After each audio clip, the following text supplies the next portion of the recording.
Hey, Thabreakmasta here, and it's going to be my Hyouka episode 16 review. This was a great and interesting episode. A lot of information is thrown at us, and I'll do the best I can to basically shorten all this down, all the information that was in this episode, in this one review here. So, let's jump right into it. Now, this was just a funny part of this episode already. Like, when this episode just started, I was like, wow, really?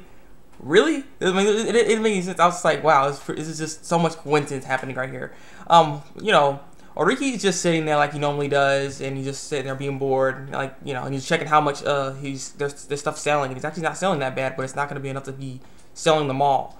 And then we end up seeing this character. She's walking in and everything like that, and apparently she ends up running into her, and she's like, I swore I saw her before. And so she ends up going to the classic club room to go Oreki, and Oriki's like, sis? So his sister is there. I'm like, what the heck? She just came by all of a sudden. He's like, hey, how you doing and stuff. And like, right up to that pen. He's like, I traded it for the other items, and I got this mirror right now.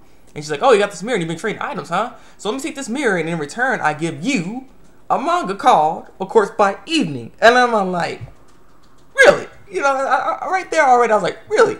Because that's the same manga Miyaka's looking for right now. So I already knew that was going to be playing a big part in this episode. I was like, wow, really? And so she's like, well, here, read this, and see if it kills any of her boredom, just do what you gotta do.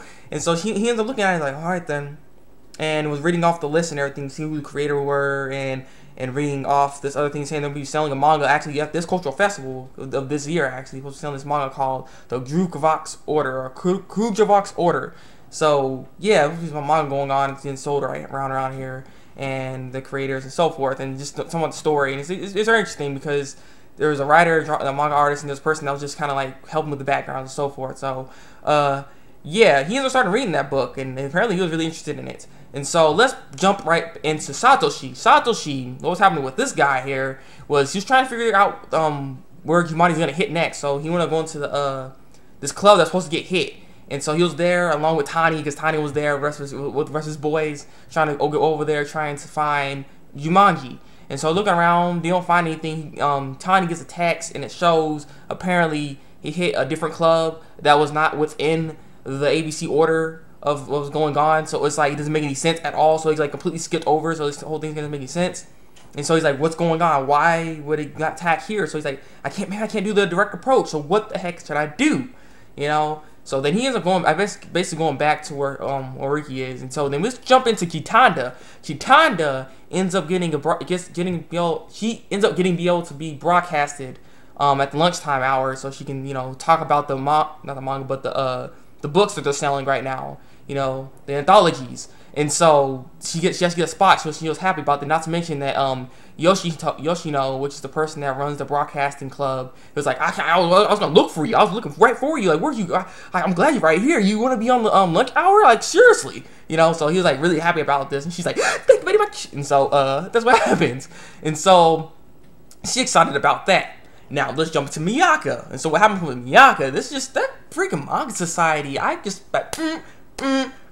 forget you. You don't forget you. What's wrong with you? Like, I'm serious. There's something wrong with these people. Like, stop messing with her. Seriously.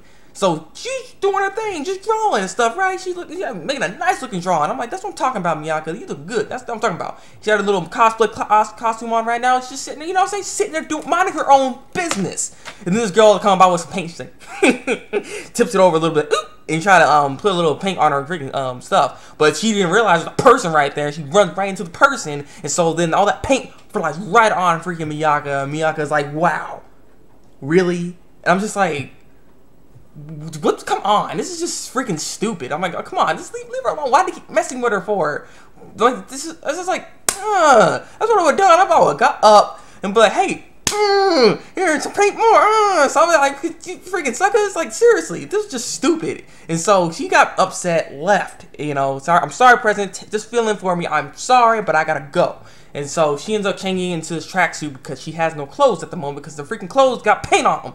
And so she ends up going back into the classic club. Everybody's going back to the classic club. The first one to come back, though, we jump back into Kitanda. She comes back and sees Oreki reading the manga, and she's like, what's going on? And he's like, so she's sitting there, he's like, well, I don't know, you've been reading this the whole freaking time. And he's like, gets done with the book, he's like, this is really good. He really liked that manga. He's like, I really enjoyed this manga. There's something else he wants to do with it, but Kitana's like, oh, I know that art, let me see it. I am curious now. He got curious because apparently this art look familiar from a poster they saw, or from what she saw.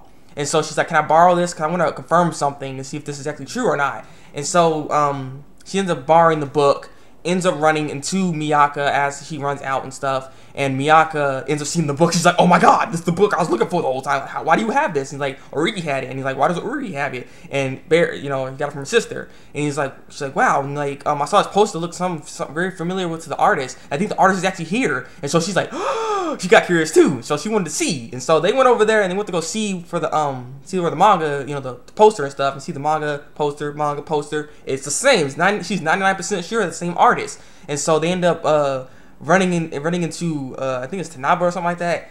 This student council president, and he's like, yeah, this guy drew this stuff, and what's his name, Max? I wrote it down somewhere, but this guy drew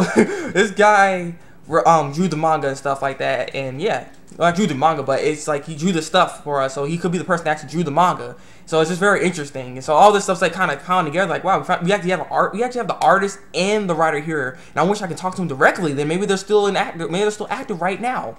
So it's like this is like big stuff going on, and so this is what really goes down right here.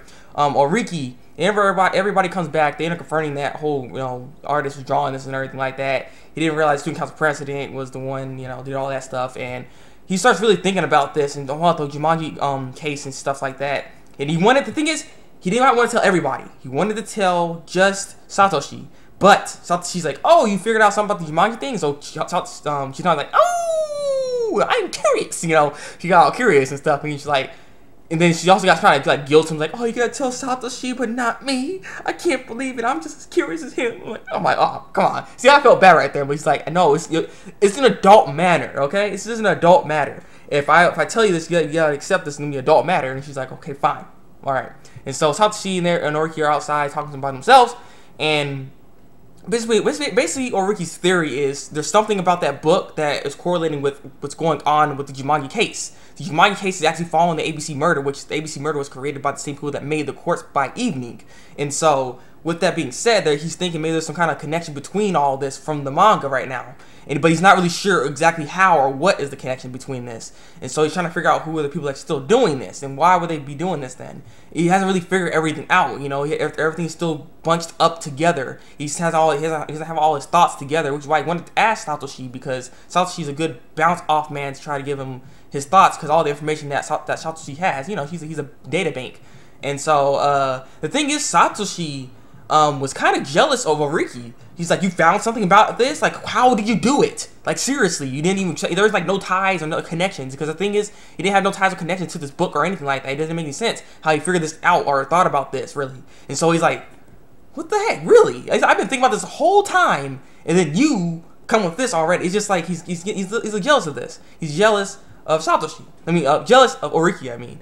And so, yeah, basically that was his thought. So basically, because the thing is, the book was suggesting that they'll be selling this manga called the Kujarvik's Order, and it's gonna probably go by the 2 other mangas that the guys make and stuff like that. And it's very interesting and intricate how this person's really doing this all, you know. And the manga is probably playing a big part in this too. So maybe the creators of this manga are actually the ones doing this right now. Maybe. I mean, who's to say? Who's to really know about this? Like this whole Jumanji stuff. But like I said, nothing's figured out completely yet. So he's still trying to figure things out. So Satoshi's like, okay, that's, you know. Satoshi also gave him the flyer thingy because the Jumanji leaves like a flyer of the clubs, and also leaves a note. So he ends up giving that to Oreki, and Oreki's sitting there trying to think about him touching his hair. Everyone knows if he touches his hair, he's starting to think about stuff. That's why they're all looking at him. But yeah, so Satoshi looks back, and is like, man, you're our only hope, Oreki. So help me figure this out, because he doesn't know, dude. The direct approach is not working for Satoshi, and so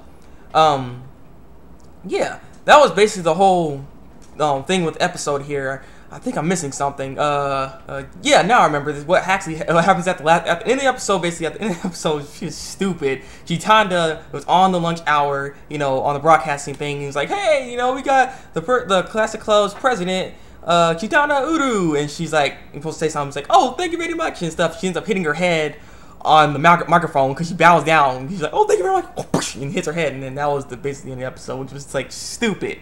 I was like, wow, come on, Chitanda, really? So Yeah, this is just very interesting. This mystery is probably the most complex mystery they had in the show so far, at least in my opinion.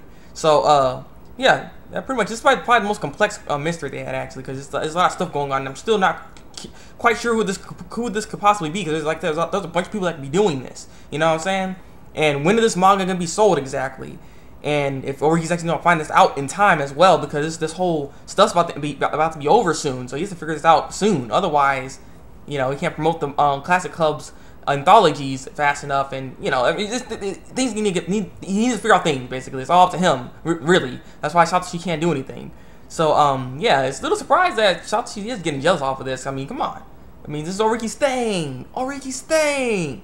So yeah, this has been the episode. Next episode's called the Kurojavok's Order. So I am curious what's gonna happen in the next episode here, and if they're gonna find out this person is doing this stuff, because I'm really curious. And what's gonna be next after this? Because I'm pretty sure unless this whole case is gonna drag on to actually the end of this at the end of the show, which is like okay, but still I'm curious how they will do that. But yeah, actually, I'm really enjoying the show though. Leave your comments below and tell me what you think of the show in this episode here today. I would like to know. Like this review and subscribe to my channel if you want to see some more Hyouka reviews. So yeah, it's been the Thabreakmasta, and until then, break out.